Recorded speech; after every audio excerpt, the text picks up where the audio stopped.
You know when the Jarrett come in? USWA, Rod? Yeah, they went back to I don't know. That was after World Class. Yeah, right after World Class, Jarrett and them come in, changed to something else. USWA, you say? Right. USWA. Well, yeah. You was there? Was you in there for them then?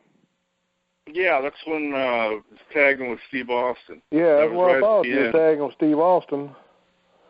How was tagging with him? I mean, did it work out good for you as a team, or what was it like? I thought Steve and I were doing as a tag team. You know, we were still learning our trade, but it was going really good, and both of us had something to give.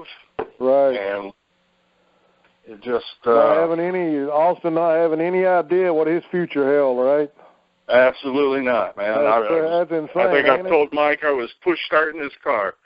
Man. Yep. If you could have just hooked a chain onto that and tagged along. Yeah. Man. Now you don't even know who you are. He's like, who? Rod who? I ain't never heard of him. You told me that story, Rod, and James told me that story about pushing his car off to head to Atlanta for WCW. See, everybody don't. That's crazy. You know, big name stars. I don't care who you are. Undertaker, Steve Austin, Triple H. We all started somewhere. That's right. We didn't start it. Right. Nobody started at the top. Everybody started somewhere. That's right. Man, Undertaker worked for a 3 years just battling it out, you know, down there in Atlanta and different places, Memphis and wherever, till he got to WWF, you know. So yeah. It just the way the stars fell, you know what I'm saying? It's just the way it was.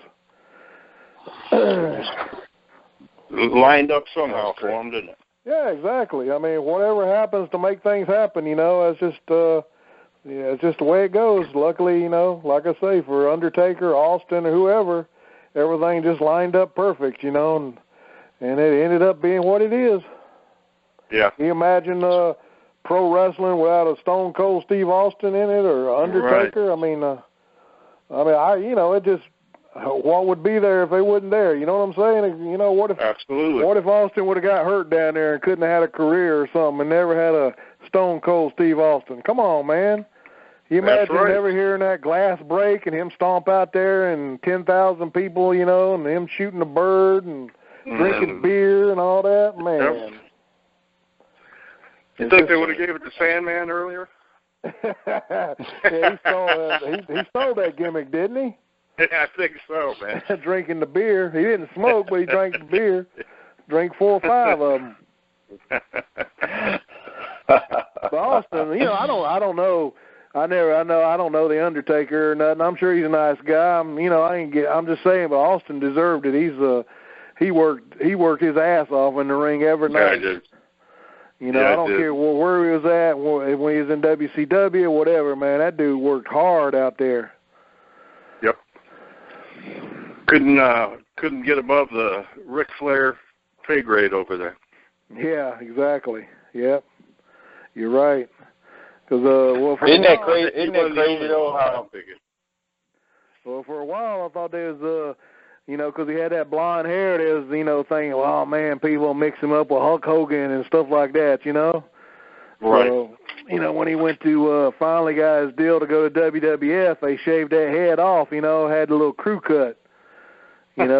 Calling him the whatever it was, Games Master, or some kind of gimmick. He was the ringmaster. Ringmaster. Ringmaster. Yeah. And then when he worked against Jake the Snake, in that one match, and that's when he cut that promo, and that's when it popped. So that's just amazing how history, how close history can change. You bet.